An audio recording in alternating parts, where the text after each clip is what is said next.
नमस्कार, India news देख रहे हैं आप और मैं हूं आपके साथ रोहित कुमार। बुलेटिन की शुरुआत करेंगे इस वक्त की बड़ी और अहम खबर के साथ। कोडेन युक्त कप सिरप से जुड़ी बड़ी जानकारी सामने आ रही है। सीएम योगी की सख्ती के बाद जांच में तेजी आई है। शुरुआती जांच में हुए चौंकाने वाले खुलासे। सिरप आम दवा लेकिन नशे के रूप में हो रहा था इस्तेमाल। पश्चिमी यूपी के रास्ते यूपी से बंगाल तक फैला था पूरा कारोबार। पंजाब में नशे के रूप में कोडीन युक्त सिरप का इस्तेमाल किया जा रहा था। पश्चिमी यूपी को नया बाजार बनाया गया था।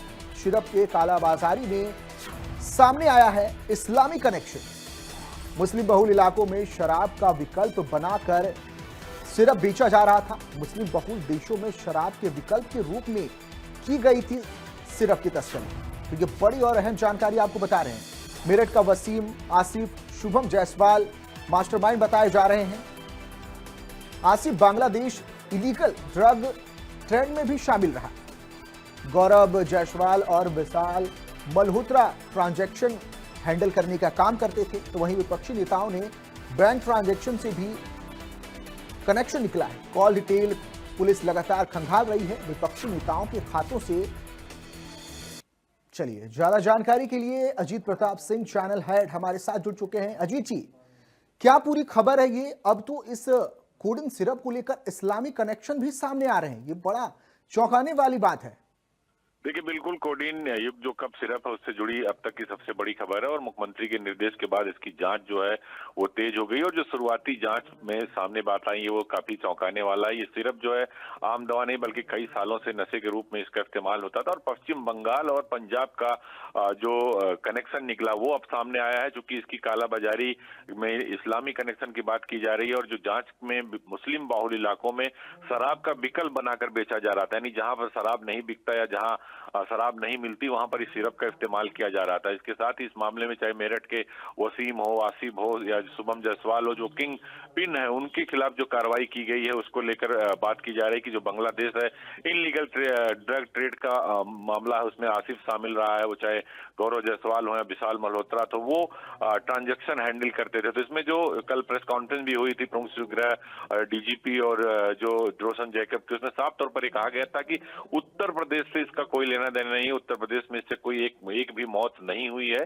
और इसमें जो मेन मसला है वो ये इस बात का है कि जिस तरह से इसको पेश किया जा रहा था, उत्तर प्रदेश सरकार को लेकर टारगेट किया जा रहा था, उसमें साफ तौर पर प्रेस कॉन्फ्रेंस में कल ही ये बात बता दी गई थी कि जो मसला है वो केवल इनलीगल ड्रग सप्लाई का मसला है। उत्तर प्रदेश के अंदर जो मौत हुई है वो दूसरी दवाओं से जो मध्य प्रदेश में हुई थी दूसरी दवाओं को लेकर हुई थी। लेकिन अब जो खबर आई है उसमें साफ तौर पर आ गया है कि विपक्षी जो जी, नेता है उनके बैंक ट्रांजैक्शन की बात है, जो गौरव और विशाल का कनेक्शन है उसकी बात है, कॉल डिटेल्स जो खंगाल रही पुलिस उसमें कई सारे ऐसे लोगों के साथ उनकी तस्वीरें हैं, उनके खातों का ट्रांजैक्शन है रोहित।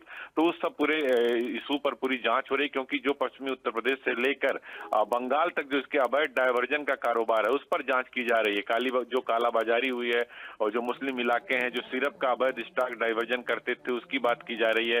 जो बांग्लादेश में इनलीगल ट्रेडर में शामिल रहा आसिफ, उसको लेकर लगातार कार्रवाई की जा रही है। जो कई सारे ऐसे संदिग्ध नाम आए, अभी उसका खुलासा तो नहीं किया गया है एसटीएफ की तरफ से या यूपी पुलिस की तरफ से, लेकिन ये कहा जा रहा है कि जल्द ही तमिलनाडु में जो कंपनी है जो सिरप बनाती है जिससे मध्य प्रदेश में बच्चों की मौत हुई थी उसके खिलाफ भी एक्शन लिया जा सकता है। इसके साथ ही पश्चिम बंगाल हो, चाहे पंजाब हो, हिमाचल हो, हरियाणा का भी जो कनेक्शन है उसको एजेंसियां खंगाल रही है रोहित।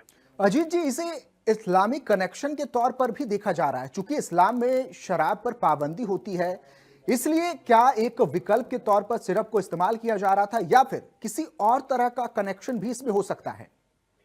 बिल्कुल बात आपने सही कही रोहित की, चूंकि इस्लाम में शराब पर पाबंदी है और शराब नहीं पिया जाता तो इस सिरप का इस्तेमाल किया जाता है। इसलिए जो मुस्लिम बाहुल देश है उसमें इसे शराब के विकल्प के रूप में भेजा जाता था और बांग्लादेश में सबसे ज्यादा जो 140 रुपए की सिरप मिलती है वो बांग्लादेश में 600 से 700 रुपए में बिकती थी और जिसका मास्टरमाइंड था शुभम हो, चाहे आसिफ हो, चाहे वसीम हो, उनके खिलाफ कार्रवाई की गई। तो निश्चित तौर पर ये इस बात में दम है कि जो लोग शराब नहीं पीते, जिन्हें शराब पर जहां पाबंदी आबादी है वहां पर इस सिरप का इस्तेमाल किया जा सकता है। इसके पहले भी बहुत सारी ऐसी दवाएं हैं जिसमें जो है जी। नशा होता, अगर एक शीशी आप पूरा पी लीजिए। बहुत सारी कफ सिरप है।